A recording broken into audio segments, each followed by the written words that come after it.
Javier, ¿qué pasa? ¿Cómo estás? ¿Qué tal, Joaquín? Pues nada, último programita de nuestra temporada confinada. Ya se puede salir a la calle y la próxima temporada a ver si la podemos hacer en persona con nuestros invitados. Pero me parece a mí, está todo el mundo diciendo que en octubre estamos otra vez encerrados. Bueno, vamos a cruzar los dedos para que podamos salir y podamos entrevistar cara a cara. Oye, hoy tenemos un entrevistón. ¿A quién entrevistamos hoy, Joaquín? Hoy entrevistamos a Jesús Guillén. ¿Te suena? Sí, hombre, me suena de las charlas de BBVA y de alguna conferencia que he visto por YouTube de él. Pues no perdemos más tiempo. ¿Te parece si nos vamos con él, con Jesús? Ideas para profes. Para adentro. Ideas para profes.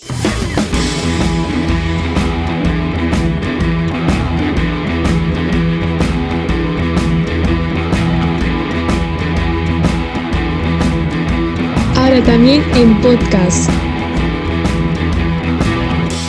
Ideas para profes. Suscríbete. Bueno, Jesús, buenas tardes. Buenas tardes. Muchísimas gracias por prestarte a participar en esta entrevista de Ideas para Profe. Estamos encantados de que nos pueda acompañar esta tarde. Y Gracias. bueno, presento un poquito a Jesús para quien nos esté escuchando en podcast y nos esté viendo en el canal de YouTube. Jesús Guillén es astrofísico, es conferenciante, es formador. A mí me llama mucho la atención que seas astrofísico, porque lo he descubierto a posteriori. Yo te conozco de todo el ámbito de la educación y de la neurociencia, bueno, de la neuroeducación. Y bueno, eres creador de un blog que he estado hojeando, que se llama Escuela con Cerebro, y ya aprovecho a todos nuestros seguidores y todas las personas que nos estén viendo que visiten este blog porque no tiene desperdicio, es una maravilla. Gracias. Y bueno, he visto que tienes un libro que se llama Neuroeducación en el aula, de la teoría a la práctica. De hecho, he encontrado un boceto, un visual thinking sobre tu libro, que es una maravilla también. Y eres coautor también de un libro que se llama Neuromitos. De hecho, vamos a hablar de los neuromitos también. Neuromitos en educación, el aprendizaje desde la neurociencia.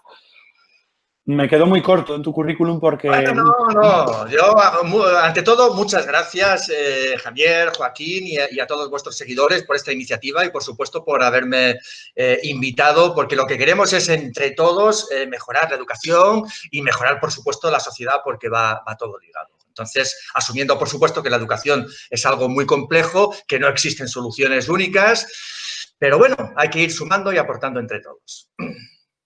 Y respecto a lo que comentabas, pues bueno, yo es que me he dedicado a muchas cosas, claro, yo me dedico a la divulgación, pero también a la docencia, toda la vida, a la investigación y en los últimos años, más específicamente a esto que llamamos neuroeducación, pues que explicaremos seguramente, ¿no? Precisamente sobre eso, Jesús, va a verse la entrevista sobre neuroeducación y los aportes de la neurociencia en nuestro ámbito. Ucha Goswami, profesora de neurociencia del desarrollo cognitivo en la Universidad de Cambridge, nos cuenta que existe un verdadero abismo entre neurociencia y su aplicación directa en el aula. Y no solo eso, sino que además mucha de la información que recibimos los docentes en cuanto a la neurociencia, digamos, es errónea o la interpretamos mal. Como ha dicho Javier, nos gustaría hablar contigo de neuroeducación y también de los neuromitos, pero Jesús, ¿qué es esto de un neuromito y cuáles son los que están más presentes en educación actualmente? Los neuromitos son falsas interpretaciones o malas interpretaciones de la investigación científica. Como comentabas tú, a veces es complicado el trasvase de información desde la ciencia a la educación porque se utilizan lenguajes diferentes. Mira, yo os pongo un ejemplo concreto que me viene a la memoria. El famoso efecto Mozart. Hace ya unos años, en los años 90, se hizo una investigación concreta en donde adultos escuchaban una sonata de Mozart y después de escucharla, los investigadores vieron que se desenvolvían muy bien en tareas visoespaciales. Esta investigación que no se pudo replicar, lo cual es muy importante en ciencia, fijaros la prensa lo que realmente dedujo de este estudio concreto. Las niñas y niños pequeños tienen que escuchar a Mozart para ser más inteligentes. Esto es un ejemplo concreto de mala interpretación de las investigaciones científicas. Por lo tanto, qué importante es que haya personas específicas, llamarle como queráis, neuroeducadores, por ejemplo, que sepan realmente trasladar esta información al resto de compañeros, al resto del profesorado, a las familias, etcétera, etcétera. Entonces, en la práctica, lo que se ha visto es que se han identificado muchísimos neuromitos que están muy presentes pues en las escuelas, en los contextos educativos. Podemos hablar de alguno en concreto. Hay un par que yo entiendo que son muy, muy importantes. El primero es el referente a los estilos de aprendizaje. Se cree que cuando suministramos la información en el estilo favorito del aprendiz, sea visual, auditivo o cinestésico, va a aprender mejor. Y, sin embargo, no existe evidencia empírica al respecto. Parece que aprendemos mejor integrando los diferentes canales sensoriales, es decir, que nuestro cerebro es multisensorial. Y podemos poner un par de ejemplos al respecto. Por ejemplo, en el aprendizaje inicial de la lectura, se ha visto que las niñas y niños que están aprendiendo a leer aprenden mejor, no solo cuando ven las letras, esos grafemas, cuando escuchan los sonidos, cuando van integrando grafemas con fonemas, sino también cuando van practicando el gesto de las letras, van practicando lo táctil. Se activa una región concreta del cerebro en cualquier idioma, una región de la corteza motora que realmente optimiza este proceso de aprendizaje inicial de la lectura.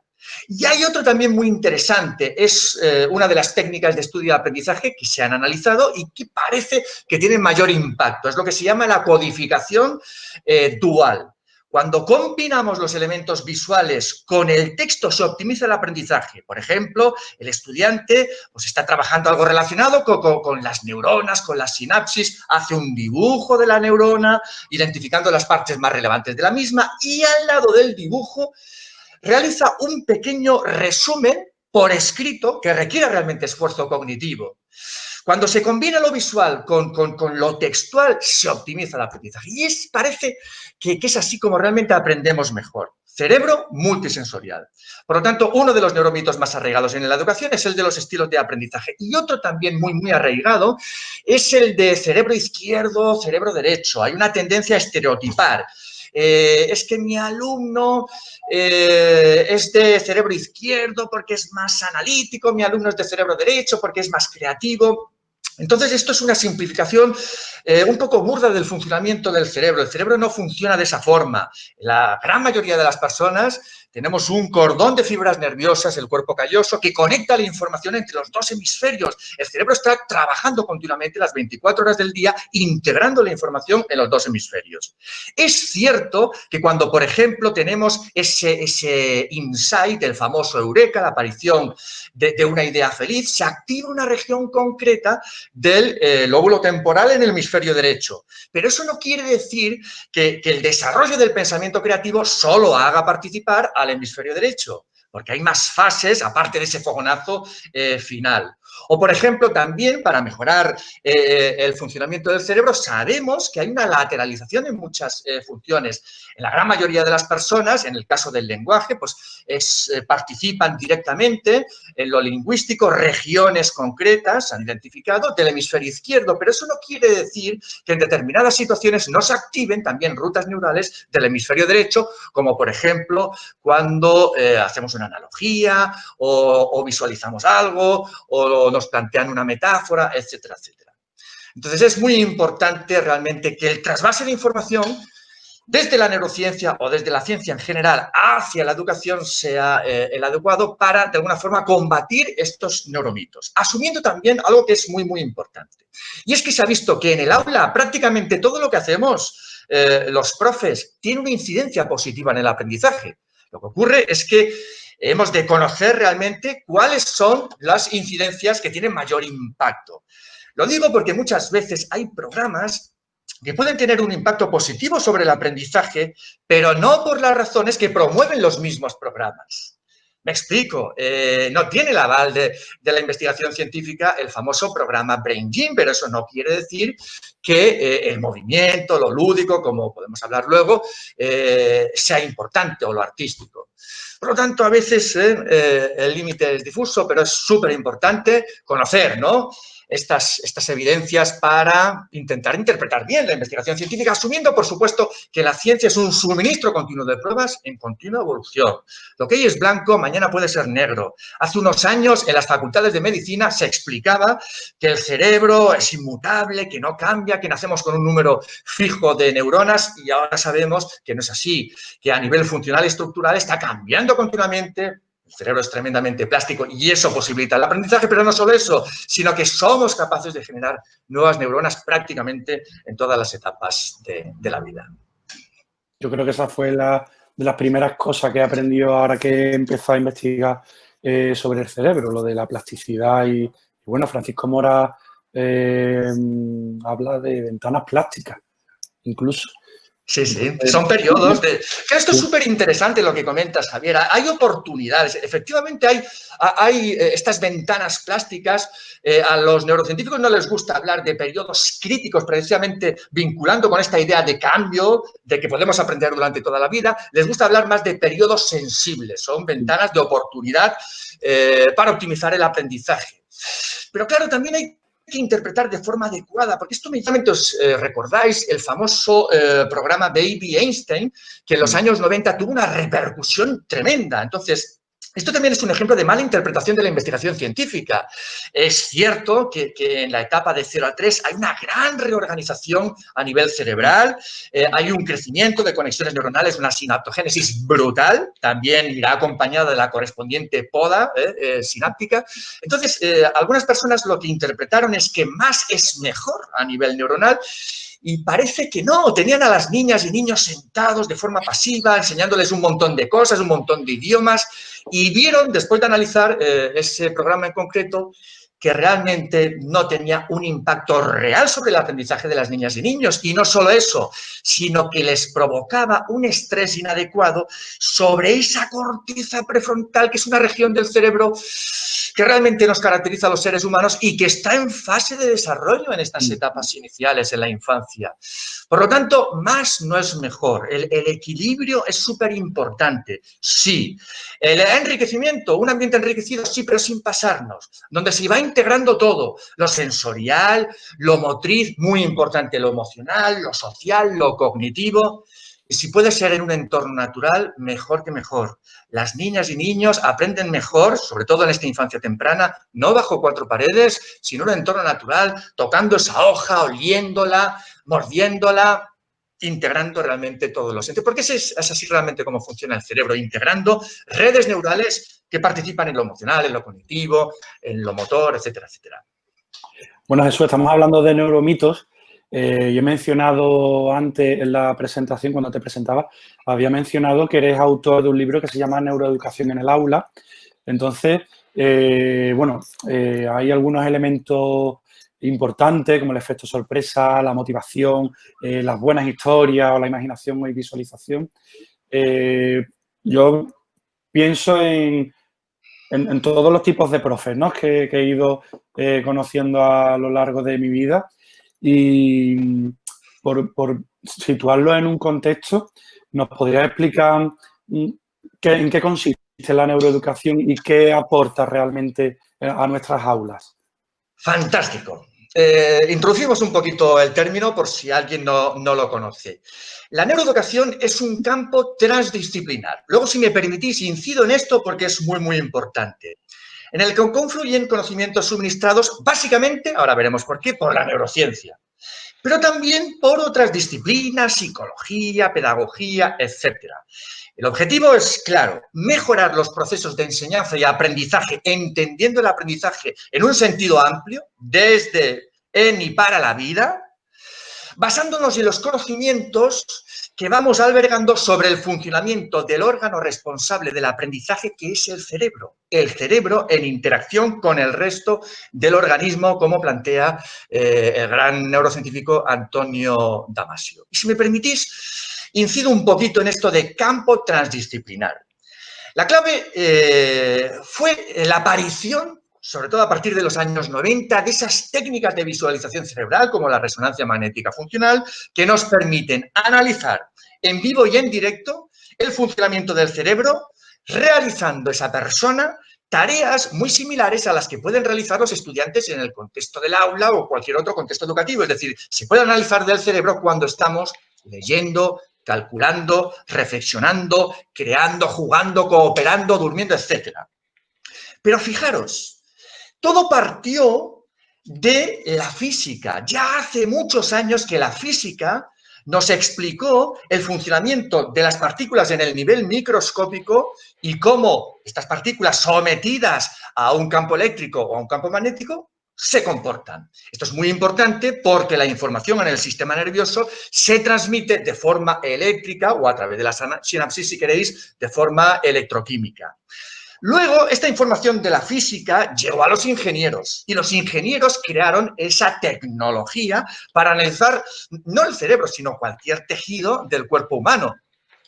Pero claro, esta tecnología fue complementada por la aportación de los informáticos con conocimientos matemáticos explícitos que permitieron desarrollar el software y el hardware adecuado que nos permiten analizar el cerebro realizando una determinada tarea. ¿Por qué? Pues claro, cuando nos muestran esas resonancias magnéticas funcionales, lo que estamos viendo son las regiones más activas en esa determinada tarea, porque llega más sangre, más glucosa, más oxígeno a esos circuitos neuronales. Y ese oxígeno tiene una serie de propiedades que ya se conocen desde la física, y ante un campo eléctrico o un campo magnético se comportan de forma que ya conocemos. Por lo tanto, fijaros, la aparición de esta tecnología se debió a la interacción entre diferentes disciplinas: física, ingeniería de cualquier tipo, matemáticas, informática. ¿A dónde voy? Pues que la neuroeducación no es solo neurociencia. No nos podemos quedar solo con las resonancias magnéticas funcionales. Necesitamos lo conductual. Eso es súper importante. La interacción entre diferentes disciplinas. Neuroeducación es, de alguna forma, acercar la ciencia, pero no solo la ciencia pura, sino las ciencias sociales, las humanidades. Es muy importante esta interacción al profesorado o a cualquier educador para que sepamos realmente qué es lo que funciona, importante, pero también por qué funciona. A cualquier educador, y os pongo un ejemplo, en el caso, por ejemplo, de las familias, las investigaciones que nos dicen, pues que se han identificado factores que predicen el éxito de los hijos, el éxito académico. ¿Y cuáles son básicamente estos factores? 3, que han de trabajarse muy bien ya en el contexto familiar. Por un lado, la comunicación, una buena comunicación entre padres, madres e hijos. Por otro lado, las expectativas. Qué importantes son las expectativas de los padres sobre el desempeño de los hijos. Ojo, porque hay investigaciones que nos demuestran que las expectativas del estudiante sobre su propia capacidad tienen un impacto brutal sobre el aprendizaje. Pero no solo eso, también las expectativas del profesorado sobre la capacidad del alumnado. Expectativas, comunicación, y otra que se ha visto que es súper importante es la lectura en el contexto familiar. El número de libros en el hogar y, por supuesto, su lectura tienen un gran impacto en el rendimiento académico de los estudiantes. Qué importante también es esa imitación. Y fijaros que todo esto, esta idea transdisciplinar, nos la llevamos a la escuela y nos cuesta un poquito. Pero ojo, que se habla mucho de la cooperación entre los estudiantes y hay otro factor que se ha visto que es muy, muy importante en el aprendizaje del alumnado, que es la cooperación entre el profesorado. Pero la cooperación entre el profesorado va más allá de la participación de diferentes profes en la creación de proyectos. De alguna forma, rompe con esta idea incluso jerarquizada de las asignaturas. La vida real no es así. Hay una confluencia total, una integración. Y no solo eso, sino que nos lleva a plantearnos la importancia, por ejemplo, de la docencia compartida.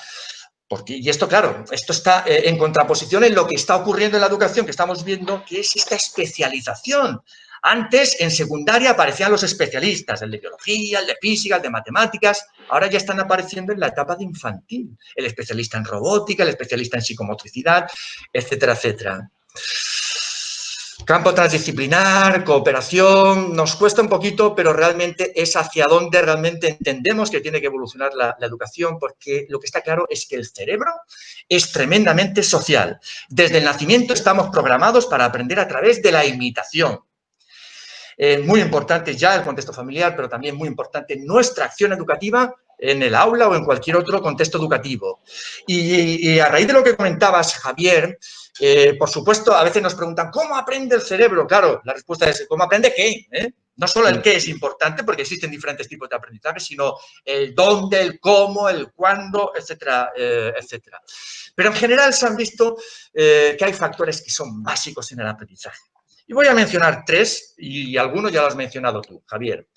Para mí son súper importantes la sorpresa, la alegría y el vínculo. Y hay investigaciones que nos demuestran su relevancia. Por un lado, la sorpresa. Al cerebro le encantan las sorpresas. Esto lo ha analizado un neurocientífico amigo nuestro, Fabrizio Ballarini. La idea es la siguiente: sorprendían a los estudiantes y 20 minutos antes de trabajar un contenido curricular en el aula, se lo llevaban a un concierto musical, una práctica sorpresiva en el laboratorio, etcétera. Que veían que como consecuencia de la sorpresa, los estudiantes consolidaban mejor lo que iban a trabajar en el aula. Fantástico. Eso no ocurría si la sorpresa se daba, por ejemplo, 3 horas antes o después de trabajar el contenido curricular en el aula. Todo en su justa medida, porque un poquito de estrés nos va bien, despierta la atención de alerta y optimiza el aprendizaje, pero el exceso es muy malo. Por lo tanto, el equilibrio entre sorpresa y hábito es muy importante. Pero es muy importante la sorpresa para el cerebro. La segunda, la alegría. La alegría es un refuerzo positivo que al cerebro le encanta repetir, cosa que no ocurre ante situaciones de miedo, estrés prolongado, trauma, etcétera, etcétera. Por lo tanto, generar climas emocionales positivos en el aprendizaje se ha visto que es básico. Ante contextos emocionales positivos se activan regiones concretas del cerebro, como el hipocampo, que intervienen directamente en procesos de consolidación de las memorias y del aprendizaje. Lo hemos sabido siempre, y es que efectivamente estas investigaciones lo que hacen es confirmar muchas veces lo que ese buen profesorado ha puesto en práctica. Pero es bueno conocerlas. De hecho, siempre hemos sabido que cuando estamos motivados es más fácil aprender. En la investigación neurocientífica lo que se ha visto es que a mayor grado de curiosidad suscitado se activan más esas regiones del llamado sistema de recompensa cerebral, en donde participa el neurotransmisor dopamina. Y esta mayor activación de estas regiones, como el núcleo accumbens, permite un mejor flujo de información con esas otras regiones que son muy importantes en el aprendizaje. Hemos mencionado ya el hipocampo, también, por ejemplo, la corteza prefrontal. Por lo tanto, qué importante: sorpresa, alegría, y el tercero es el vínculo relacionado con esa naturaleza social del ser humano. Desde el primer día hay que dar importancia al vínculo, al generar buenas relaciones en el contexto del aula. No queremos que trabajen en equipo, queremos generar desde el primer día equipos de alto rendimiento. Y para que haya una verdadera cooperación hay que trabajar muy bien esas competencias socioemocionales básicas que nos permiten realmente cooperar. Bueno, estos son 3 factores, hay otros muchos, pero es que lo que tiene que entender todo el mundo es que, claro, la neuroeducación analiza cuestiones relacionadas con las emociones, con la atención, con la memoria, con la creatividad, con la cooperación, con lo corporal, con lo lúdico, etcétera, etcétera. Asumiendo, por supuesto, que hay algunas de ellas que están directamente ligadas. Emociones, atención, memoria, aprendizaje. Es súper importante despertar las emociones, suscitando la curiosidad. Los inicios son básicos. Los inicios de la clase, de la unidad didáctica, del curso. Cuando despertamos las emociones, facilitamos la atención, imprescindible. Cuando estamos atentos, podemos hacer un uso adecuado de la memoria y así aprender. Asumiendo que no todo se da de forma consciente. Sí es cierto que hay una atención ejecutiva vinculada a la voluntad y al autocontrol que es básica, pero también hay procesos inconscientes que participan en la toma de decisiones y que también hay que tener en cuenta de cara al aprendizaje. El tema es muy complejo y abarca muchas cuestiones. Oye, Jesús, son solo 3 factores: sorpresa, alegría y vínculo, pero qué importante. Sobre todo porque se resume a lo que tú has dicho: somos cerebros sociales, somos seres sociales, y bueno, esto me hace replantearme muchas cosas y y me hace querer aprender más de las maestras y de los maestros de infantil que trabajan tanto eso del vínculo, ¿verdad? Además, tienen muy presente que aprendemos por imitación, por comprensión empática, por atención compartida, y eso lo potencian muchísimo desde esa etapa. Continuamos con las preguntitas. Oye, es muy interesante, Joaquín, lo que has comentado de las maestras de infantil y me hace recordar, si me permites, nada, un pequeño comentario, el último libro de Michel Resnick. Michel Resnick, no sé si os suena, es un catedrático del MIT, que es el creador de la plataforma Scratch, que crearon los investigadores del MIT para enseñar a programar a los más pequeños. Y en su último libro transmite precisamente esta idea. ¿Y la idea cuál es? Pues que las estrategias que se utilizan en infantil son las que se deberían utilizar en cualquier otra etapa educativa. Y esto, que puede parecer descabellado, es posible. Yo os pongo un ejemplo que me comentaba un exalumno, un fantástico, además, que se llama José Luis Redondo, que también es muy activo en las redes sociales. Él es un profe de secundaria y él comentaba que había dedicado un año a interactuar con las maestras de infantil para adaptar todo lo relacionado con lo de los rincones de aprendizaje en su clase diversa de secundaria. Digo clase diversa porque tiene un grupo pues, con un chaval con síndrome de Down, 2 hiperactivos, uno con dislexia o otro con autismo, etcétera. Entonces, él lo que hacía en cada una de las clases, por supuesto limitación temporal, creaba unas estaciones, 6, 7, que iban transitando los estudiantes en grupos de 4, trabajando los contenidos que él había identificado, los objetivos de aprendizaje, y en cada una de las estaciones, pues, creaba pues, un juego, había un reto, una pregunta que tenían que resolver y afrontar los estudiantes. Y estos estudiantes con mayores dificultades, al principio no querían estar en clase, querían salir fuera. Y él llegó a un acuerdo con la maestra PT para que entrara en clase. ¿Por qué querían salir fuera? Porque se sentían más seguros fuera con la maestra PT, pero no, lo hacían todo con la maestra PT en clase. Y él comentaba que al final se acababan acostumbrando. Esto es un ejemplo maravilloso de una adaptación, de una estrategia que tú decías, Joaquín, que son súper importantes en la etapa de infantil para todo, para fomentar la creatividad, la cooperación, etcétera, en secundaria. Y permitiendo no solo eso, sino que puedan aprender juntas personas totalmente diferentes. Eso es súper, súper importante. Imposible.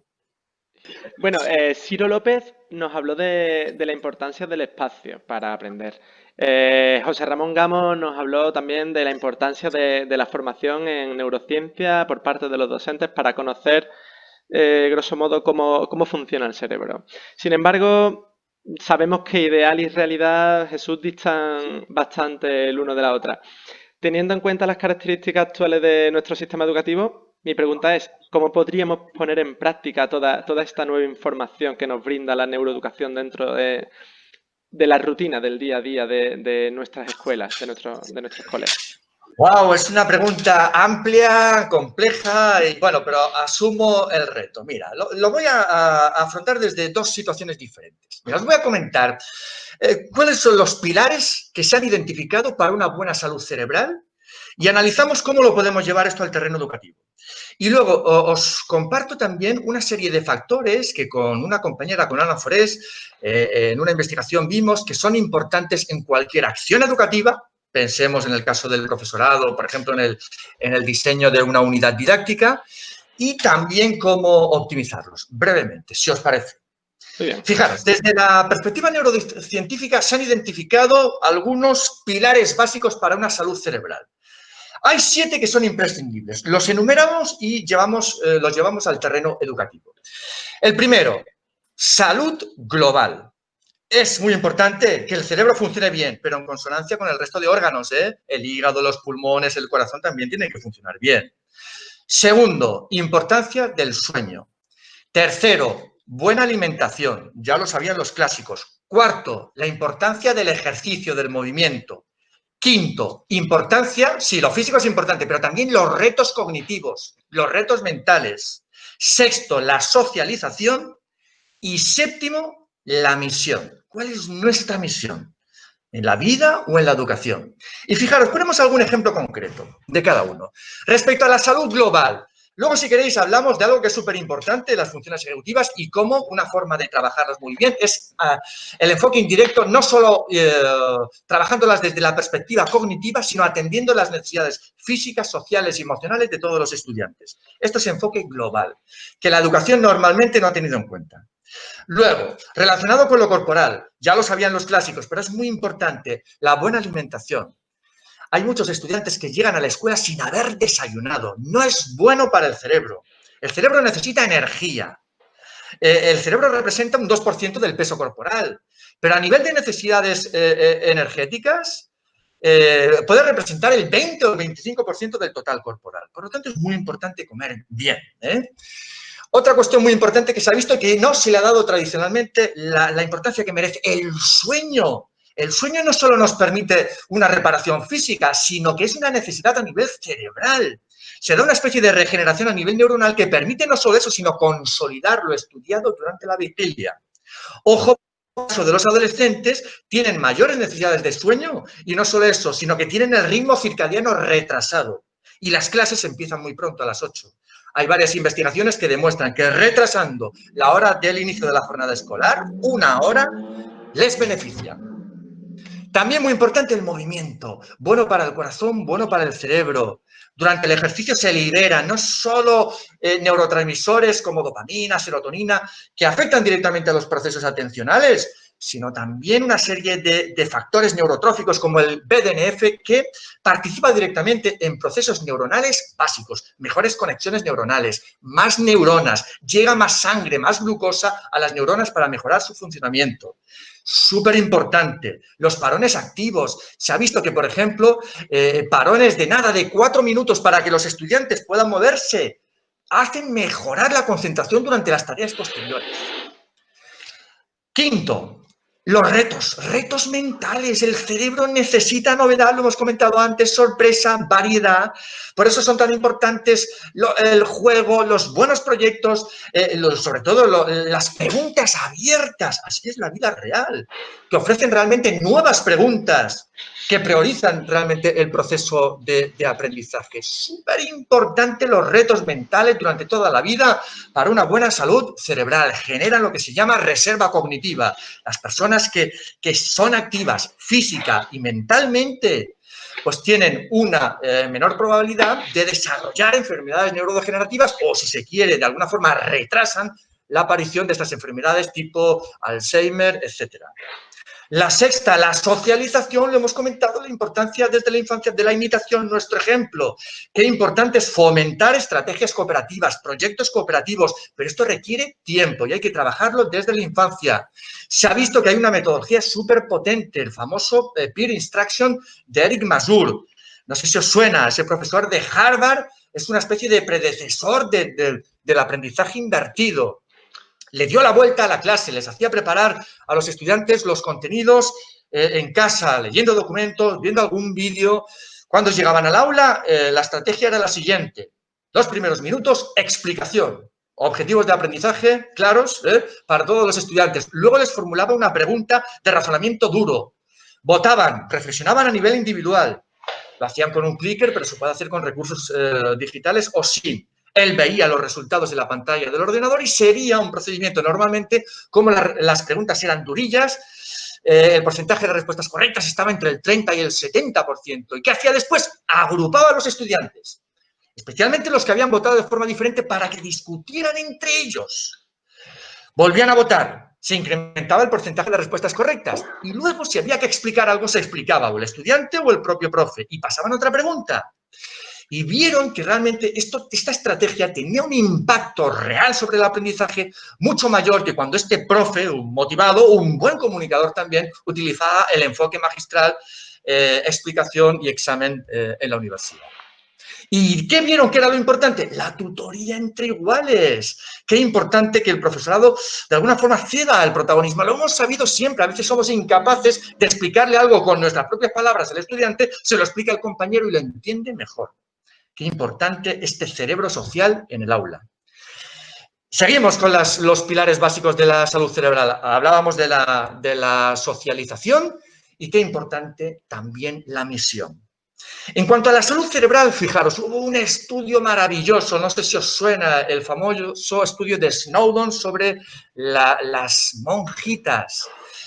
Analizó realmente la vida que llevaban las monjas en un mismo contexto. Claro, esto es muy potente porque estuvo muchos años siguiendo pues a lo que se dedicaban estas monjas durante muchos años, seguían los mismos hábitos, comían lo mismo, seguían las mismas actividades. ¿Y qué vieron? Que las monjas que mostraban más emociones positivas, una mejor actitud ante la vida, vivían en promedio más años. Es decir, las que cuando hicieron el voto manifestaron más emociones positivas, les gustaba más lo que hacían, en promedio vivían más años que el resto. Pero no solo eso, sino que cuando se analizó sus cerebros, eran monjas muy longevas, se vio que estas monjas tenían a nivel cerebral, desarrollaban la enfermedad de Alzheimer, tenían esas placas amiloideas típicas, pero no la desarrollaban, la enfermedad, de forma, si queréis, conductual. Qué importante es nuestra misión en la educación. ¿Cuál es nuestro objetivo? ¿Cuál es nuestra misión educativa? Lo que está claro es que el profesorado es un elemento crítico en este proceso educativo. Fijaros cuántas implicaciones educativas tienen estos pilares para una buena salud cerebral. Pero luego nos lo llevamos a esos factores concretos que nosotros hemos identificado que son básicos para una buena acción educativa. Para entendernos, si queréis, los dividimos en fase inicial de la acción educativa, fase intermedia, fase final, para un poco simplificar. Bien, se ha visto que en la fase inicial hay 3 factores que son críticos. El primero, la planificación. Y en la planificación es básico la cooperación entre el profesorado. Uy, nos cuesta mucho. Yo soy el profe de biología, la profe de geografía, la vida no es así. Y se puede.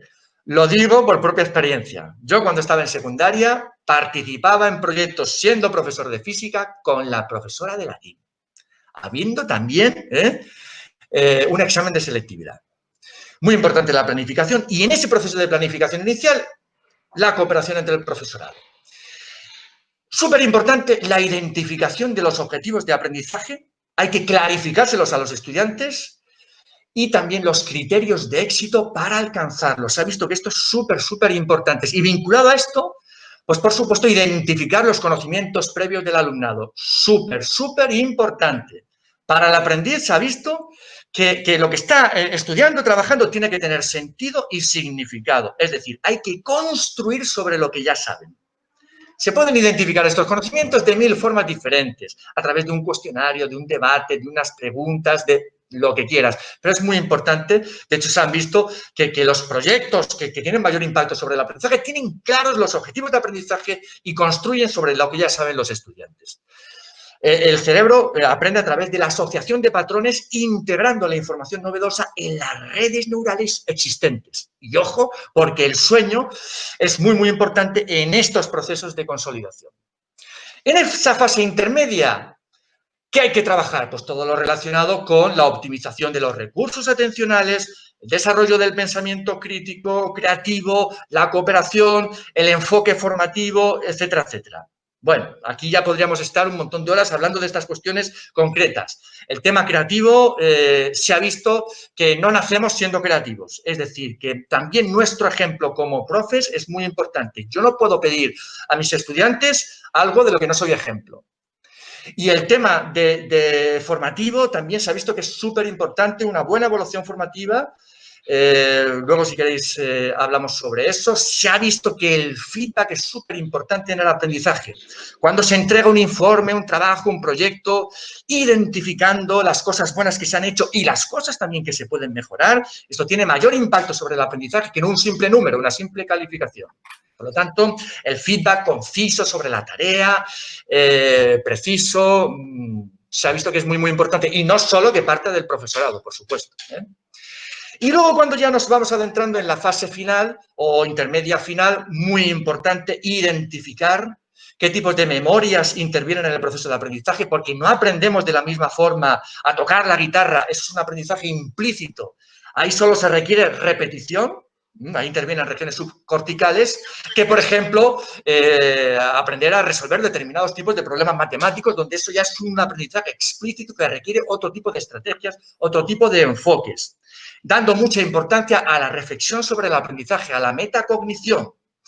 Y en la ciencia cognitiva se han identificado técnicas de estudio y aprendizaje que son muy, muy potentes. Hemos hablado antes de la codificación dual, todo lo relacionado con el cerebro multisensorial, pero también se ha visto la importancia de estrategias que son muy básicas, muy sencillas. Por ejemplo, la práctica espaciada. Se ha visto que es mejor estudiar pues, en días alternos por el tema del sueño 1 hora que no 3 horas del último día. El espaciar el aprendizaje se ha visto que lo optimiza. O se ha visto que es muy, muy importante lo que se llama la práctica de recuperación, el poder de las buenas preguntas. Cuando hacemos el esfuerzo por recordar lo más significativo que hemos analizado, que hemos estudiado, esto tiene un impacto positivo sobre el aprendizaje. Y no estoy hablando de exámenes como herramientas de calificación. Estoy hablando de, por ejemplo, al final de una clase, crear un cuestionario donde hacemos reflexionar a los estudiantes sobre esas cosas importantes que se han trabajado. Este esfuerzo por recordar lo más significativo que se ha analizado, que se ha trabajado, tiene un impacto positivo sobre el aprendizaje. El poder de las buenas preguntas, el autocuestionamiento, el explicarle a otro, como comentábamos antes. Todas estas cuestiones se han identificado como muy, muy importantes y hay que tenerlas en cuenta también. Y al final de todo, la acción educativa, estoy resumiendo mucho, por supuesto, súper, súper importante, el análisis del impacto. En consonancia con los objetivos de aprendizaje identificados, ¿ha funcionado esta estrategia o estas estrategias? Ahí también interviene la cooperación entre el profesorado, los diferentes puntos de vista. Porque si algo no ha funcionado, lo que nos sugieren las investigaciones es que en lugar de seguir perseverando, achacando el mal funcionamiento a, bueno, es que los estudiantes pues son vagos, no trabajan, no les ayudan a las familias, etcétera, a lo mejor algo que hemos hecho podemos mejorarlo, cambiarlo. Lo que nos sugieren las investigaciones es que si algo no funciona, hay que cambiarlo. No hay vuelta de hoja. Por eso es tan importante la interacción con otras personas, con otros profes. Y siempre decimos lo mismo, cuando hablamos de cooperación es súper importante la participación de toda la comunidad educativa. Por eso los proyectos aprendizaje-servicio son tan potentes. Para el que no los conozca, los proyectos de aprendizaje-servicio vinculan un servicio a la comunidad, el que sea, con los contenidos curriculares. Y en estos proyectos, que suelen ser cooperativos, pueden participar estudiantes de distintas etapas educativas, profesores de distintas materias, participan las familias en diferentes fases del proyecto, los equipos directivos, las entidades sociales. Y realmente son muy, muy importantes porque vinculan realmente lo que se está trabajando con la realidad. Y ese es otro elemento básico, sentido y significado. Bien, construir sobre lo que ya saben los estudiantes, básico, pero también muy, muy importante, vincular lo que se está trabajando a la vida cotidiana. Eso es tremendo. Que lo que se haga en la escuela, que salga de la escuela, eso es maravilloso. Maravilloso. El trabajo, la investigación, lo que descubran unos chiquillos en un aula que tengan un impacto en su realidad inmediata, es lo que deberíamos de perseguir todas las personas que trabajamos en una escuela. Habla además de varias cosas. Yo también uso muchísimo la tutoría entre iguales en clase como forma de atender a la diversidad realmente. El hecho de que un niño vaya a un ritmo muy alto y otro a un ritmo un poquito más bajo no quiere decir nada. Quiere decir que el que va a ritmo más alto también hay que atenderlo, que muchas veces nos olvidamos del que va solo y muy rápido. Y precisamente el que pueda también sentirse bien explicándole a un compañero lo que no acaba bien de entender es tan bueno también para su autoestima, y para su desarrollo, lógicamente. Entonces, has mencionado varias cosas y que lógicamente yo al menos me veo muy reflejado en mi práctica. Qué bueno. Oye, si me permites, Javier, esto que has comentado respecto a la tutoría entre iguales, hay que explicárselo, como todo, a las familias, porque a veces no entienden, creen que solo va a salir beneficiado uno. No, salen beneficiados, y esto se ha analizado, los dos. El que está explicando, buscando estrategias cognitivas para que el otro lo entienda, lo cual es fantástico para su aprendizaje y para su cerebro, y por supuesto también el que recibe la información, intentando conectar eso que le está explicando con lo que pues, no había acabado de entender. Por lo tanto, el beneficio es mutuo. Muy interesante. Se crean lazos entre ellos. Además, lazos que realmente no se hubieran dado si no es de esa forma. Entonces, bueno, dentro de esa taxonomía de Bloom en la que es eso, tiene que investigar nuevas estrategias y eso es parte del aprendizaje. Total. Entonces, Jesús ha estado mencionando, se ha mencionado ya varias veces sobre las funciones ejecutivas. Entonces, yo ya te he escuchado en algunas ponencias que hay en YouTube sobre ti, en algunos textos que he ido leyendo, que hablan mucho sobre las funciones ejecutivas, pero ¿nos podrías explicar qué son? Esto es súper importante, Javier, Joaquín y todos nuestros seguidores, es muy, muy importante. De hecho, los aspectos emocionales son críticos. Y antes de entrar con las funciones ejecutivas, comentar que los buenos programas de educación emocional tienen un impacto en el desarrollo de competencias socioemocionales básicas en los tiempos actuales, hoy más que nunca. Resiliencia, asertividad, autocontrol, empatía, las que quieras, pero se ha visto que la mejora de estas competencias va acompañada de una mejora también en el rendimiento académico del alumnado. Es decir, que no podemos separar lo emocional de lo cognitivo. Ojo, porque, claro, estos programas de educación emocional, ¿dónde parten o de dónde parten? De la formación del profesorado, la formación nuestra y también, muy importante, la participación de las familias. Y cuando hablamos de emociones, esto me lleva un poquito a pensar en Antonio Damasio.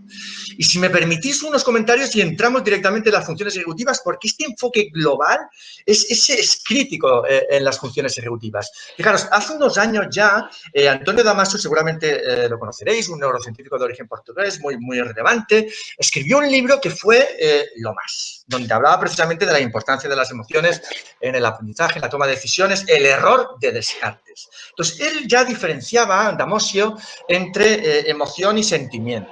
Claro, si yo os preguntara, ¿tengo miedo y como consecuencia de tener miedo tiemblo o al revés? Tiemblo y como consecuencia de temblar tengo miedo. Si hacemos esta pregunta, la gran mayoría de personas nos dicen, vale, tengo miedo y como consecuencia de tener miedo tiemblo.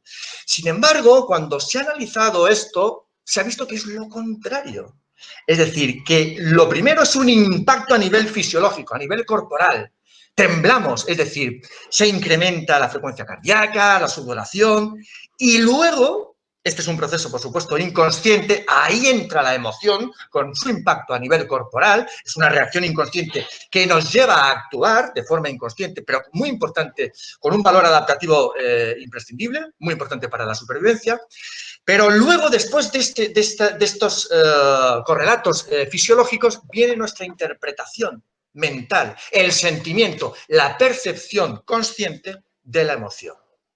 Y él creó esta teoría de los marcadores somáticos de cuerpo, diciendo que de alguna forma estas emociones dejan huellas en el cuerpo que tienen una influencia en la toma de decisiones. Sí, lo que estáis oyendo, las emociones son muy importantes en la toma de decisiones y muchas de las que tomamos en nuestra vida cotidiana están condicionadas por nuestras experiencias previas sin nosotros saberlo.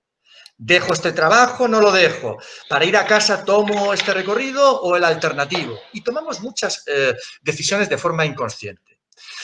Qué interesante, porque fijaros, hemos mencionado emociones, cuerpo, sentimiento, mente. De hecho, Damasio dice que el cerebro no es el único órgano responsable de la mente, sino que es un cerebro o un sistema nervioso en conexión, un cerebro-organismo que comentábamos al principio. Y vamos a las funciones ejecutivas y luego conectamos lo que acabamos de comentar ahora con lo que comentaremos al final. ¿Qué son las funciones ejecutivas de las que se habla tanto actualmente? Son habilidades relacionadas con la gestión emocional, con la atención, con la memoria, que nos permiten el control, si quieres, cognitivo y conductual necesario para tomar buenas decisiones, para planificar bien. En neurociencia se habla de tres básicas: control inhibitorio, memoria de trabajo y flexibilidad cognitiva, que posibilitan otras habilidades de orden superior, como serían pues, el razonamiento, la planificación, la resolución de problemas. Muy bien. Explico con un ejemplo estas tres funciones ejecutivas básicas. Lo entenderemos bien a través, por ejemplo, del teatro. A las familias, Si tu hija, tu hijo tiene problemas con el autocontrol, apúntalo a teatro. En teatro, ¿qué es lo que pasa? La niña, el niño, el estudiante tiene que recordar el papel. Eso es memoria de trabajo. Es una memoria entre comillas que utilizamos, por ejemplo, al conversar, que estamos utilizando ahora, conectando la información de la memoria consolidada a largo plazo con el online, que nos permite almacenar y manipular pequeñas cantidades de información mientras, por ejemplo, estamos conversando. Muy importante, tiene que recordar el papel ese estudiante. Memoria de trabajo en acción. La segunda, control inhibitorio. El estudiante no entra cuando quiere. Tiene que aprender a esperar su turno. Esto es muy, muy importante. Está con otras compañeras y compañeros. Control inhibitorio sería más o menos autocontrol, por entendernos. Y la tercera, flexibilidad cognitiva. Imaginaos que la compañera, el compañero se equivoca, modifica el guión. ¿Qué hay que hacer? Lo que hemos hecho durante el COVID, adaptarnos a la nueva situación, adaptarnos al nuevo guión, se modifica el guión, hay que adaptarse. Eso requiere creatividad, eso requiere flexibilidad. En el argot científico se le llama flexibilidad cognitiva. Memoria de trabajo, control inhibitorio y flexibilidad cognitiva son las que se consideran en neurociencia funciones ejecutivas básicas. ¿Y el tema cuál es? Que estas funciones ejecutivas que se ven afectadas por cualquier situación cotidiana son básicas para todo, especialmente el control inhibitorio. Son básicas para el bienestar personal, para el rendimiento académico de los estudiantes, para el éxito en la vida. Y esto se ha analizado con estudios longitudinales. Ponemos un ejemplo. Si tenemos problemas para controlarnos, lo podemos pasar mal. Lo podemos pasar mal en cualquier situación práctica. Imagínate, en un atasco. Nos agobiamos, empezamos a tocar el claxon. No somos capaces de controlar la situación de la que no somos responsables. Ante una tarea académica que requiere estar centrados. Si no sabemos controlarnos bien, no podemos hacer un uso adecuado de esta atención ejecutiva y dispersamos la atención con facilidad. Nos cuesta centrarnos en las tareas cuando queremos, muy importante. Y el tema de la flexibilidad cognitiva. Bueno, en cualquier situación, fijaros, nos hacen una crítica, no nos adaptamos a la situación novedosa porque no aceptamos la opinión discrepante. Nuestro ejemplo como adultos es básico. Están interrelacionadas estas funciones ejecutivas básicas.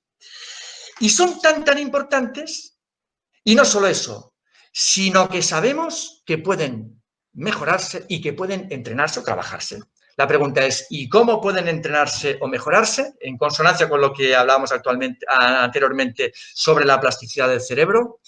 Bien, tenemos evidencias, sobre todo sobre qué perjudica a las funciones ejecutivas o a la sede logística de las mismas, la corteza prefrontal que hemos comentado ya antes, que es la región del cerebro que tarda más en madurar. Paciencia a las familias con hijos y adolescentes.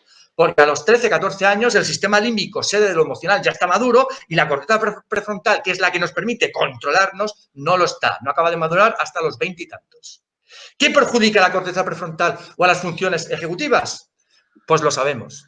No dormir las horas adecuadas. Efectivamente, muchas niñas y niños muestran irritabilidad e incluso síntomas parecidos a los del TDAH sin tener TDAH.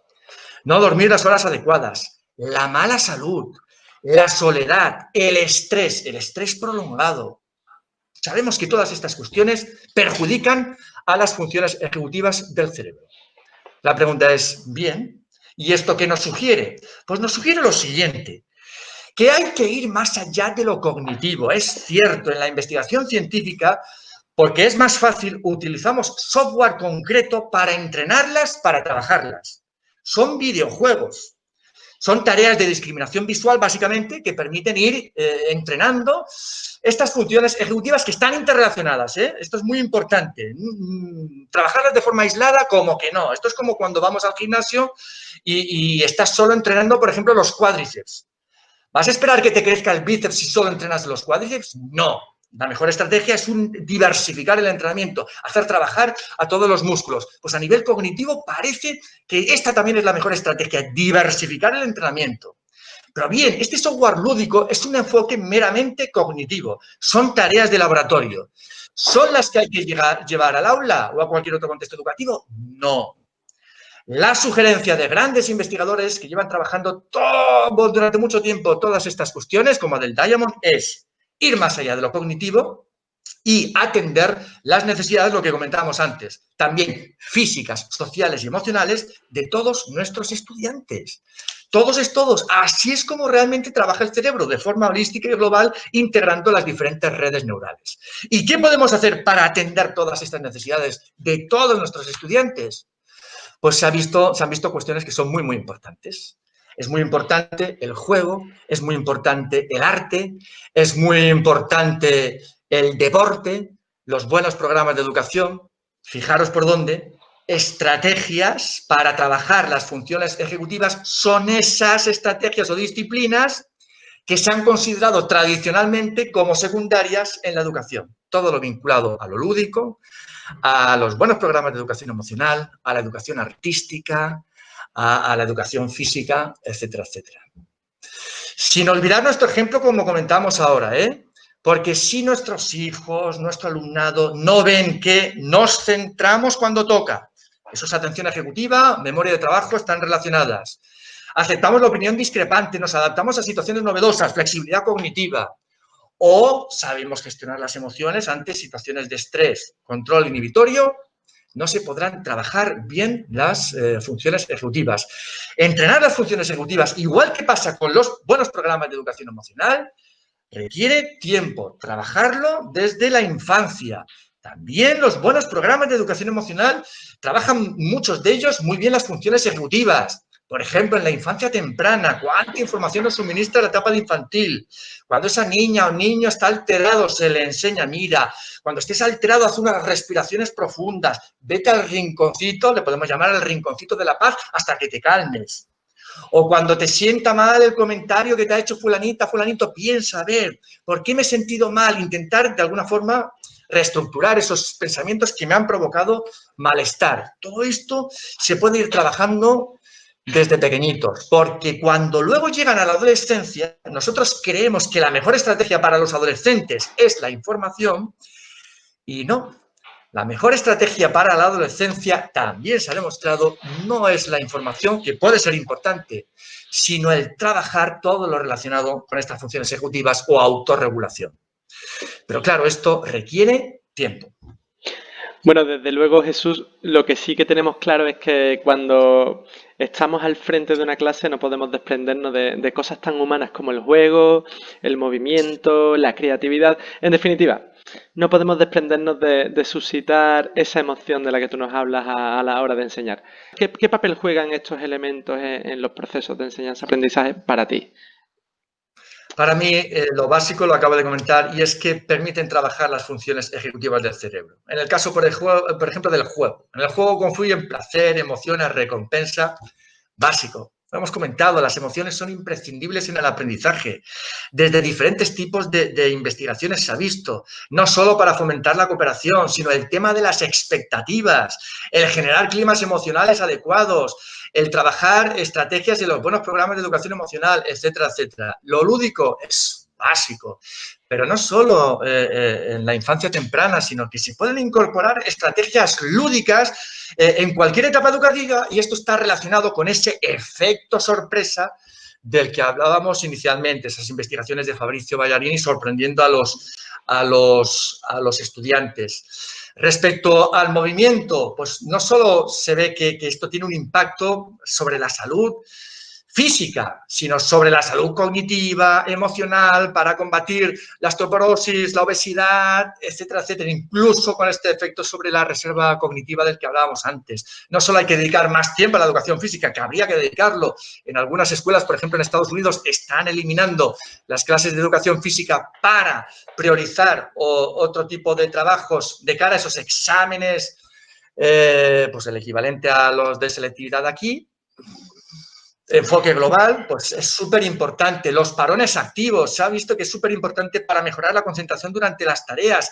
Ya hace muchos años, por ejemplo, las investigaciones de John Ratey en las escuelas Naperville en Estados Unidos demostraron que cuando se comienza la jornada escolar con 15 minutos de actividad aeróbica o juegos activos que elegían los propios estudiantes, esto repercutía de forma beneficiosa en el desempeño de los adolescentes. Estaban más centrados en las tareas. Qué importante, ¿eh? El empezar de forma activa, y nosotros como padres muchas veces no les dejamos ni caminar 15 minutos para ir a la escuela.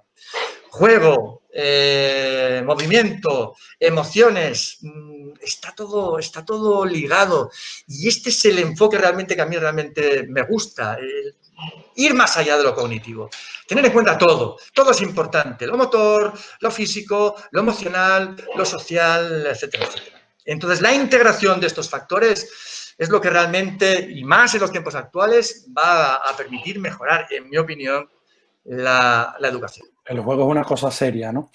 El juego es muy importante y en todas las etapas. Ahora, por ejemplo, se habla mucho de gamificación y se interpreta la gamificación como una cuestión de insignias, de puntos, de rankings, y es mucho más. Gamificar es crear una historia.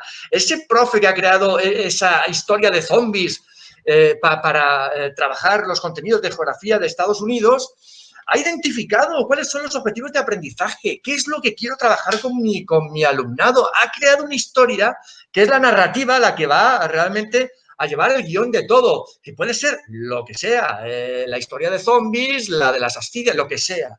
Pero él se ha planteado, ese profe o esa profesora, ¿cómo van a participar los estudiantes en primera persona, en tercera? ¿Van a cooperar? No. ¿Van a poder modificar el guión? Sí, no, porque si pueden modificar el guión, también va a ser un acto creativo que también se ha estudiado.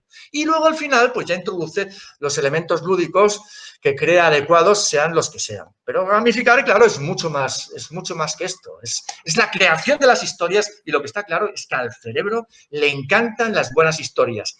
Y esta estrategia, que se utiliza también en infantil, es básica e imprescindible para trabajar las cuestiones emocionales y, en concreto, las funciones ejecutivas. Y puede adaptarse a cualquier etapa educativa. No hay vuelta de hoja, no hay excusas. Jesús, te comentaba antes que esta es la última entrevista de esta temporada Confinados. Y bueno, hay algo que me ha quedado muy claro durante todas las entrevistas que hemos estado realizando, y es que en todas se ha hablado sobre el desarrollo emocional y sobre el beneficio que aporta para el aprendizaje. También es verdad que a los profes se nos llena la boca hablando de motivar a nuestros alumnos, y poco a poco descubrimos que esa motivación casi siempre es intrínseca en los niños.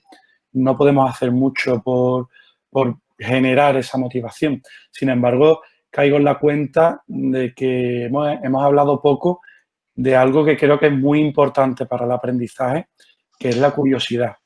Entonces, yo creo que para el aprendizaje lo primero que tiene que aparecer es la curiosidad. ¿Qué papel crees o qué papel juega la curiosidad en el aprendizaje? ¿Qué pasa en el cerebro cuando se enciende? Hemos comentado un poquito al principio sobre la curiosidad cuando hablamos de que a mayor grado de curiosidad se activan más esas regiones del sistema de recompensa cerebral, que lo que nos produce realmente placer. Es básico, los inicios son básicos, y esto, ahora comentamos lo de la curiosidad, lo ligamos a un efecto vinculado a la atención, si queréis, porque está todo ligado, curiosidad, emociones, atención, que es lo que se llama el efecto de primacía-recencia. No sé si os suena. Cuando suministramos, por ejemplo, una lista de información, una lista de palabras, recordamos mejor la información del inicio y también la del final. La de la fase intermedia nos cuesta más recordarla. Los inicios son básicos en todo. Los inicios para suscitar la curiosidad, eso es motivación inicial. Y la curiosidad se puede suscitar a través de un conflicto cognitivo, de un reto, de un juego, de una pregunta. Hay 1001 estrategias. Asumiendo y relacionándolo con lo que comentabas tú, Javier, lo de la motivación. Genial, se habla mucho de la motivación del alumnado y nuestra motivación. Porque se ha visto que el contagio emocional puede ser negativo, pero también puede ser positivo. Cuando se graban las clases, lo cual es súper potente, obtenemos tanta información en las clases. Se ha visto que hay un momento crítico, el inicio, cuando entra el profe en la clase abriendo la puerta. Hay profes que entran resoplando, mirando para abajo. Hay otros que entran sonriendo, saludando. No me cuentes nada más. Efecto Pigmalión, lo que comentábamos de las expectativas antes. Ya hace muchos años Robert Rosenthal analizó el impacto, ¿no?, de estas cuestiones. Les enseñaba a estudiantes vídeos de profesores que no eran conocidos por los estudiantes, de nada, de 10-15 segundos. Y en 10-15 segundos estos estudiantes se hacían una idea muy parecida a la que tenían estudiantes que llevaban 6 meses con ese profe.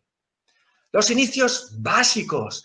Pero claro, esto es motivación inicial. A mí me gusta hacer la analogía entre motivación y reacción de combustión. ¿Qué hace falta para iniciar la reacción de combustión? Chispa. Motivación inicial. Esto es relativamente sencillo. La estrategia la que quieras. Los primeros minutos, fantástico. Pero ¿y luego qué? Para que fluya la reacción de combustión, ¿qué hace falta? Hace falta oxígeno, hace falta combustible. Ahí ya entra la motivación de logro, la motivación durante la tarea, y eso es ya más costoso y eso ya requiere conocer a las personas, que es lo más importante. Es decir, los intereses, motivaciones, habilidades, lo que quieras, conocimientos previos de todos estos estudiantes. Y la mejor forma de hacerlo esto no es de forma individual. Por eso hablábamos antes de la importancia de la docencia compartida. La curiosidad es básica, porque es el inicio de todo. Cuando suscitamos la curiosidad, despertamos las emociones y a partir de ahí ya todo. Captamos la atención y cuando estamos atentos, esa atención ejecutiva vinculada al autocontrol que comentábamos antes, ya podemos hacer un uso adecuado de la memoria. Por lo tanto, estos inicios son básicos. Pero no nos quedemos en esto, porque puede ser relativamente sencillo despertar la chispa motivacional o la motivación inicial. Pero luego hay que mantenerla. Y ahí entran muchas variables. Y requiere conocer la mochila de esa persona, de ese estudiante. Y muchas veces no conocemos todas las necesidades específicas de esa persona. Por eso es tan importante conocerlo. ¿Y cómo se conoce? Pues hay muchas estrategias, pero está claro que las tutorías, tanto grupales como a nivel individual, nos suministran una información brutal. Y el contacto con las familias es también básico para optimizar realmente la educación. Por lo tanto, básico, la curiosidad. Pues sí, pero hay 1000 y una estrategias para suscitar la curiosidad. Pero, por supuesto, es súper importante. En la práctica se han identificado cuestiones que son básicas para incentivar, ¿no?, el aprendizaje, para motivar, pero es que esto lo hemos sabido. Suscitar la curiosidad, construir sobre lo que ya saben, vincular a situaciones cotidianas, hacerles cooperar, participar activamente en el proceso de aprendizaje, conocer sus intereses. Algo de lo que se habla tanto, por ejemplo, conocer los intereses. Pues, ¿por qué no? Durante la vida académica de esa persona se puede ir trabajando el interés de esa persona, dedicando un tiempo semanal. Y esto se ha hecho en algún proyecto. Venga, ¿cuáles son tus intereses? Pues los vas a ir trabajando durante 1 hora cada semana durante todo tu proceso de crecimiento o evolución académica. Lo que no puede ser es que, y a veces nos centramos solo en los déficits, que haya estudiantes, por ejemplo, de altas capacidades que dejan los estudios. Y hay un porcentaje bastante alto. Un investigador me comentaba que había más de un 40% de estudiantes de altas capacidades que dejaban los estudios. La fuente de talento más importante de un país desaprovechada por esta idea homogeneizadora de la educación, y esto, por supuesto, no se puede permitir. Por lo tanto, también a través de estos proyectos, que no son tampoco tan complicados de desarrollar en la práctica, se pueden cultivar los intereses particulares de los estudiantes. Y esto es bonito e importante.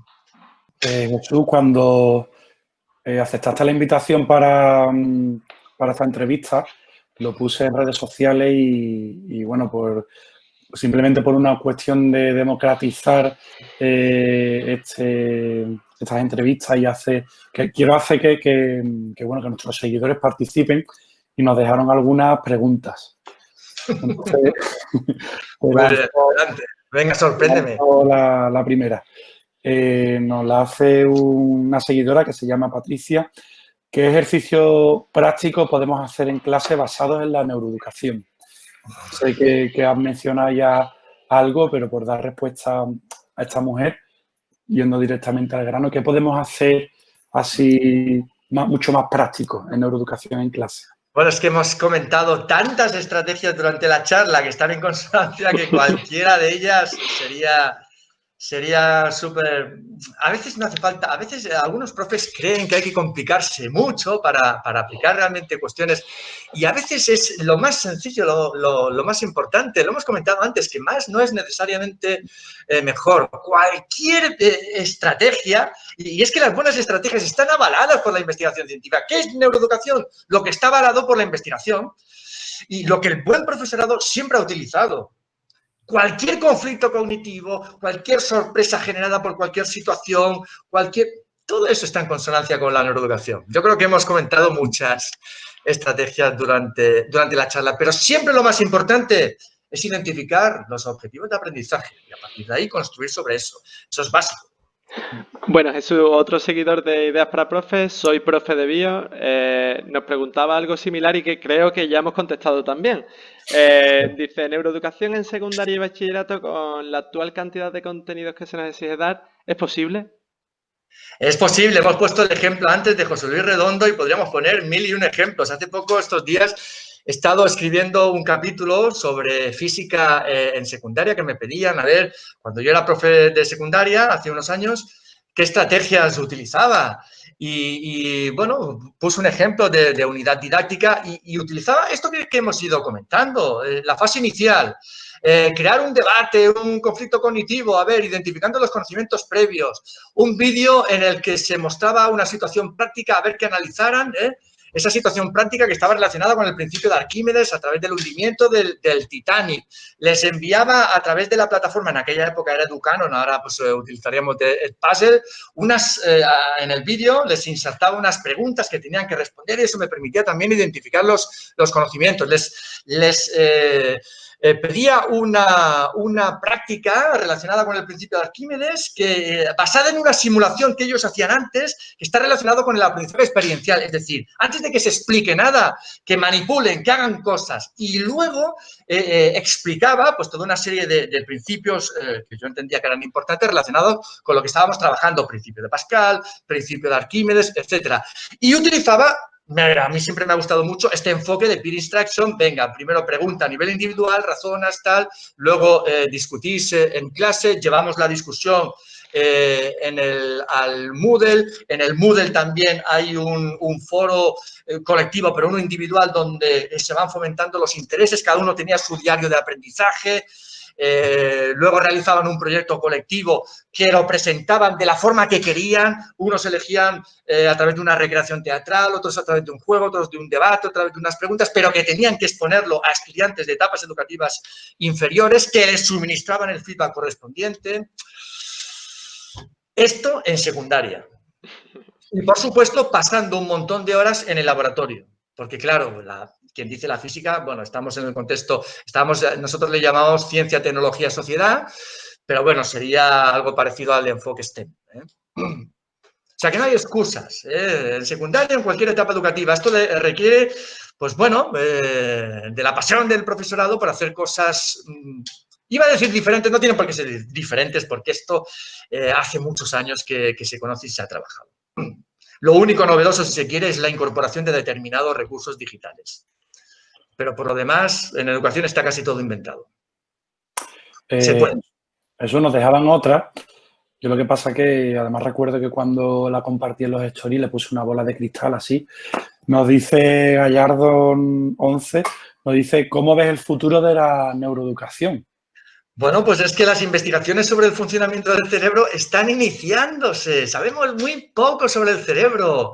Por lo tanto, la cosa se va a ir amplificando. Siempre asumiendo lo que decíamos desde el inicio, que es un campo más que interdisciplinar, es transdisciplinar. Entonces, a veces nos comentan, ¿vale la ciencia solo? No. Tiene que haber una confluencia entre humanidades, lo hemos comentado antes, entre ciencias sociales, entre ciencias, las llamadas, más llamadas puras, etcétera, etcétera. Entonces, esta confluencia entre disciplinas diferentes es lo que realmente nos tiene que permitir avanzar. Para mí siempre la idea es básica, es neuroeducación, es un aprendizaje desde ni para la vida. Esto es imprescindible, nos tiene que ser útil en nuestra vida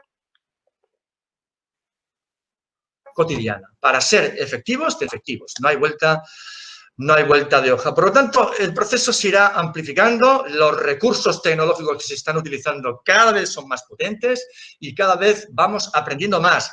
Y esto está en consonancia con el desarrollo de la ciencia, si se quiere. Es decir, siempre será importante el conocer el porqué de las cosas. Muchas estrategias las utilizamos sin saber por qué funcionan, entonces conocer por qué funcionan nos tiene que permitir luego adaptarlas a otro tipo de contextos, porque el contexto educativo es imprescindible. Lo hemos sabido siempre, en un aula, por ejemplo, funciona una estrategia cooperativa, en la aula del lado no funciona, pues se cambia la estrategia y ya está. Esto es un ejemplo también de flexibilidad que comentábamos antes. Y es curioso porque lo que nos está enseñando el COVID-19 es eso, al menos en mi opinión. Nos está enseñando que el ser humano es tremendamente flexible, tenemos una capacidad de adaptación brutal, que somos tremendamente resilientes, no somos responsables de los problemas que nos surgen, ha surgido esto, la pandemia, pero sí de cómo los afrontamos. Esto es básico en educación, nuestra percepción sobre las situaciones, nuestro optimismo, nuestra mentalidad de crecimiento. Y también una tercera cuestión que hemos comentado durante la charla, y es que somos seres sociales. Muy bien, tú puedes estar sano, pero no es una cuestión a nivel individual. Es que tú, siendo asintomático, puedes perjudicar a otra persona. Por lo tanto, hay que pensar en los otros. Esto es educación y sociedad. Bueno, Jesús, teníamos una última pregunta para ti que Javi y yo hemos estado comentando que es la más importante. Edu Diverpunks nos preguntaba, Jesús, ¿por qué estás tan cachas? Bueno, tenemos que predicar con el ejemplo. El ejercicio físico va bien a nivel cognitivo, lo hemos comentado antes. Por lo tanto, no cuesta nada dedicar unos minutitos cada día a hacer un poquito de ejercicio físico. Y se ha visto que los beneficios son tanto los del ejercicio aeróbico, también los del ejercicio anaeróbico. Es decir, caminar, ir en bicicleta, correr, está bien, pero también trabajar un poquito a nivel muscular o hacer natación también puede ser un complemento fantástico. Hay mucha evidencia que demuestra que esto tiene un impacto positivo sobre esa reserva cognitiva que comentábamos antes. Bueno para el corazón, bueno para el cerebro, pero fijaros que también comentábamos que somos lo que comemos, importancia de la nutrición, que el sueño es una necesidad cerebral, todo está conectado, cuerpo y cerebro. Por lo tanto, no es cuestión de estar más o menos cacha ni compararnos con los demás. Ojo que esto también pasa en la educación. En el caso, por ejemplo, del aprendizaje inicial de la lectura, lo tenemos y es tan complicado y es uno de los grandes retos educativos. Cómo fomentar este aprendizaje de cada niña o niño o cada estudiante a su ritmo. Porque cuando empiezan las comparaciones, mal, mira fulanito que está leyendo y tú no. Y a nivel cerebral lo que se ha visto, fíjate, cómo pasamos del ejercicio aquí a la lectura, cómo nos sugieren ideas, cualquier tipo de preguntas. A nivel cerebral lo que se ha visto es que el cerebro de esa niña o niño con 4 o 5 añitos puede estar preparado para aprender a leer y el de otro hasta los 7 no lo esté.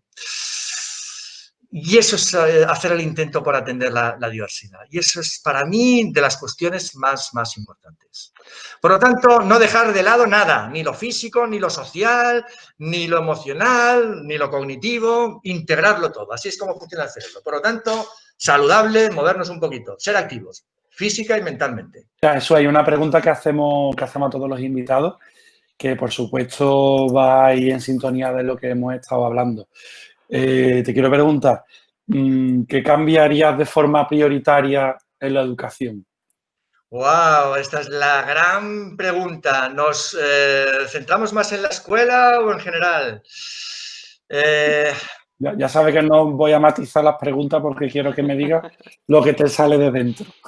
Por supuesto, me encanta, Javier, y de hecho, sobre todo lo que hemos hablado, sirve para los profes. Claro, vuestro programa al principio estaba a lo mejor más pensado para profes, pero es útil vuestro programa para cualquier persona interesada en la educación. Y en la mejora educativa participamos todos. Yo pensando en la escuela, en los profes, hay que replantearse todo. Todo lo relacionado con lo curricular, qué enseñamos, pero también el cómo enseñamos, dónde enseñamos, cómo evaluamos, todo hay que tenerlo en cuenta.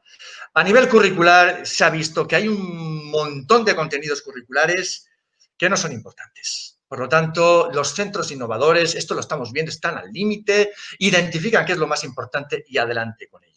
Todo en consonancia con lo que hemos comentado, lo importante son las personas, qué es lo que realmente necesitamos en los tiempos actuales. Es importante empatizar, cooperar, crear en los tiempos de la inteligencia artificial. Es importante fomentar las funciones ejecutivas. Pues adelante. Pero para hacer eso realmente hay que crear esos tejidos cooperativos, esas redes cooperativas. Lo hemos comentado, la importancia de los buenos proyectos de aprendizaje-servicio donde participan estudiantes de distintas etapas educativas, profesores de distintas materias, las familias, toda la comunidad, las entidades sociales. Esto es básico. Hay que ir eliminando esta idea cerrada de las asignaturas. La vida real no es así. El realizar proyectos abiertos donde haya múltiples soluciones, la vida sí es así.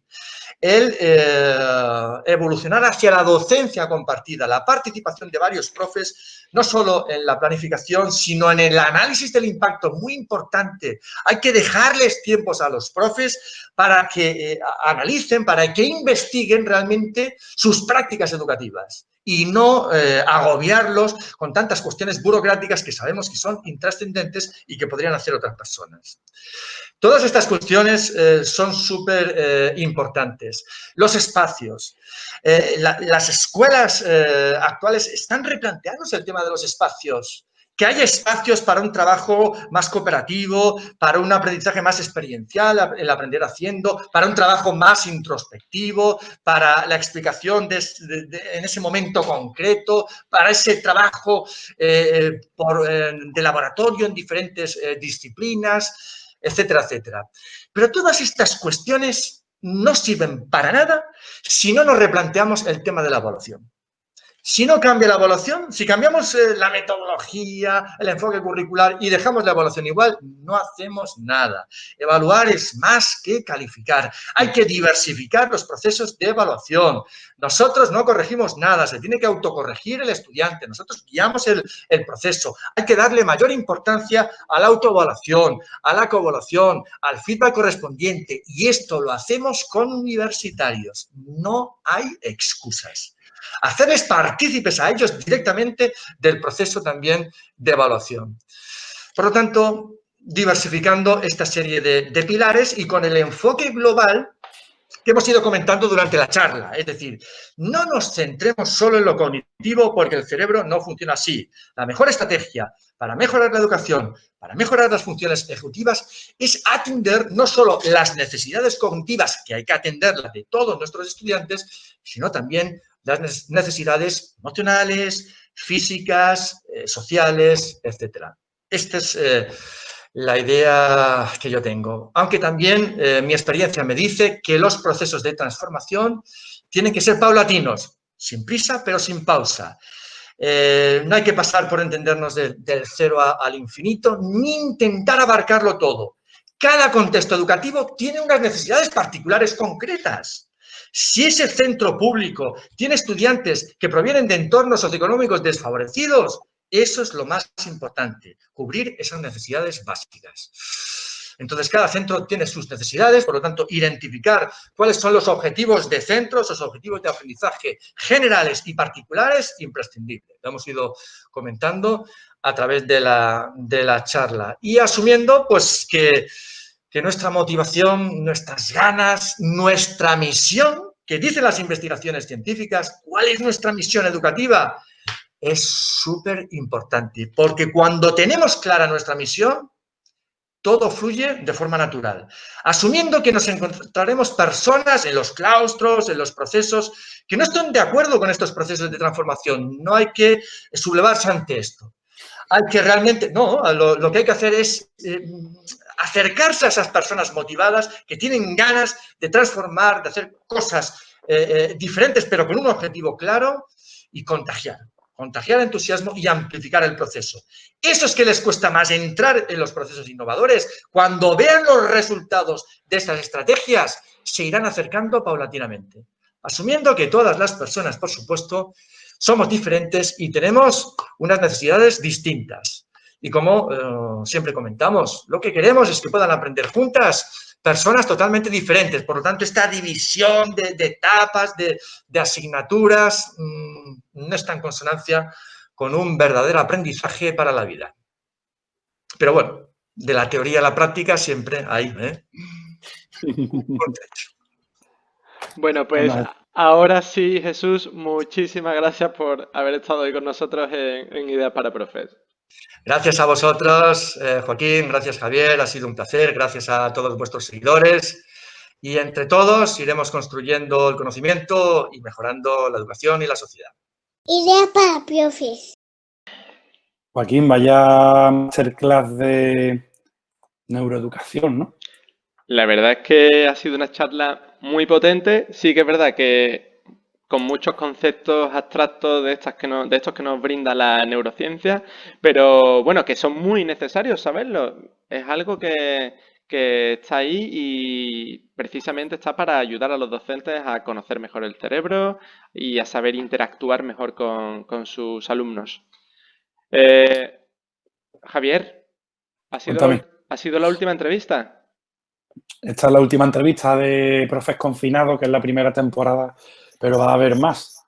A ver si para el próximo curso, para la próxima temporada, podemos hacer estas entrevistas en persona, que era la idea inicial, pero bueno, hemos tenido que quedarnos encerrados en casa y bueno, ya podemos salir, a ver cómo sigue esto, ¿no? Cruzamos los dedos para que todo vaya rodado. Oye, Javier, aunque sea el último programa, no nos vamos a salir del molde. ¿Cuáles son esos 3 puntos clave? Pues mira, tengo un montón de anotaciones, pero me voy a quedar con esas 3 importantes y una de ellas que además me ha hecho reflexionar durante toda la entrevista. Él lo ha mencionado así como un detalle y me he quedado ahí dándole vuelta a ese detalle cuestionándome qué ha pasado, ¿no? Bueno, la primera idea principal o idea esencial de esta entrevista es que la neuroeducación es un campo transdisciplinar. No es una asignatura como un compartimento estanco a lo que estamos acostumbrados, sino que se alimenta de otras ciencias, de la física, de la ingeniería, de la psicología. Y me llama mucho la atención que dice que, bueno, que esto empieza con el descubrimiento de cómo funciona el cerebro, con la posibilidad de visualizar la actividad cerebral gracias a un escáner. Pero esto pasa en los 90. Entonces yo me cuestiono, digo, bueno, y desde los 90 hasta ahora han pasado 30 años. ¿Qué ha pasado? ¿Por qué no ha tenido más calado esto en la educación? Se ha seguido haciendo lo mismo, perpetuando los mismos patrones de la escuela del siglo XVIII. No sé, es una de las cosas que me ha hecho, bueno, reflexionar muchísimo.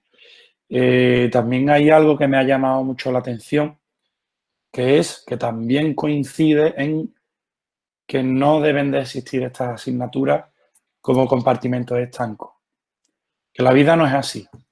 Los proyectos tienen que ser abiertos y que se debe de extender más el aprendizaje basado en servicio. Es decir, que el proyecto que se empieza en clase que tenga impacto sobre la realidad inmediata y directa de los alumnos. Eso creo que es muy importante.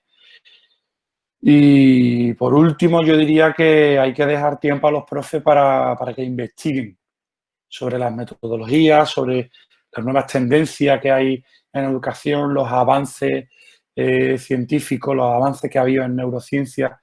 A Francisco Mora lo he descubierto y lo estoy leyendo ahora. Antes estuve leyendo a Álvaro Bilbao, pero son iniciativas que estamos haciendo tú y yo, Joaquín, de forma altruista, ¿no? Por decirlo de alguna forma.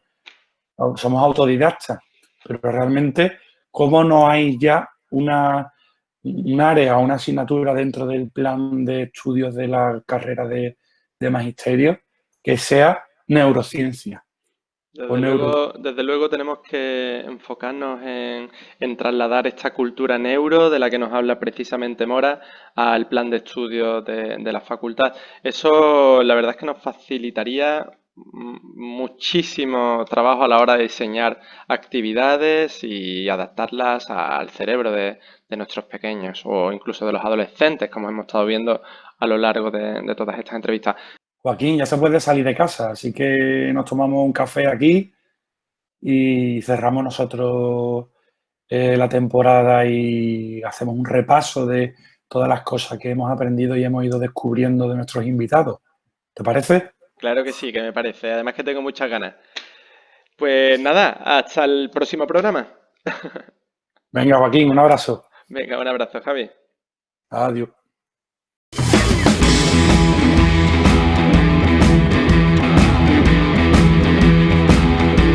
Suscríbete